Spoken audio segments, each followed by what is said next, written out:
Hey there, this is Joanna, founder of Wounds to Scars. I help you to heal from the impact of trauma on your life. So whether it's the childhood sexual abuse, domestic abuse, whether you were raised in a home where there was parental mental health, parental separation or divorce, neglect, abandonment, rejection, any one of those issues, that's what we do at Wounds to Scars. So I'm here to talk about courage today. What does courage feels like? And I'm going to talk about some of the hindrances to courage, like fear and shame. I did a poll recently and I asked, what is the one thing that stops you from healing from the pain of the past?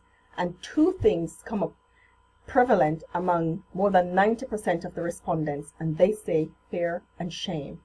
See, the thing that fear doesn't tell us is that what's on the other side, because fear doesn't know. Fear says you're the only one, and fear and shame kind of go hand in hand. They say you're the only one. No one else experienced this. If people find out that that's your experience, they won't want to be with you. They won't love you. They won't like you. And fear plays into some of our insecurities and tap into and influence low self-esteem and feelings of low self-worth. Fear steals our courage to make a decision to not only invest on ourselves, but in ourselves. I want to encourage you to take the brave step, to give yourself permission to begin to heal or to continue the journey of healing, knowing that you're not alone. The research shows that you're not alone.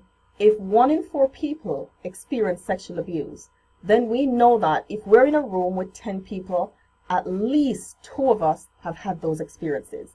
However, shame says, don't talk about it. Shame says, you're alone, you're the only one, you'll be rejected, therefore you mustn't talk about it. Fear says, don't hire a counselor, don't go to a retreat, don't read that book, don't do anything. Sometimes fear says, pray about it. God is going to take care of it. I know from my experience that when I pray about something, one of the ways in which I get an answer is when something is presented to me that I have to act on. So, because we know that faith without works is dead, so we have to act on, we have to also do something.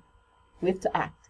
And so I'm encouraging you, if you see yourself in anything that I've just said, if your experience have been ones of rejection and abandonment, if you've suffered childhood sexual abuse and you've never done anything to heal, if you have lived in an abusive home and an abusive relationship, if you have experienced domestic abuse in your home when you were growing up and you know that it's stopping you from having that life, that full and free life that you know God designed for all of us to have, you want to break free but you don't know how. You've been trying but you're stuck. You're at this place where you're stuck and you don't know what next to do.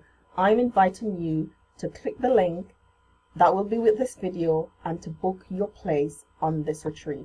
Register before the places get taken. I also want to make a special call out. This retreat, so far we've got women attending and we also have space for men.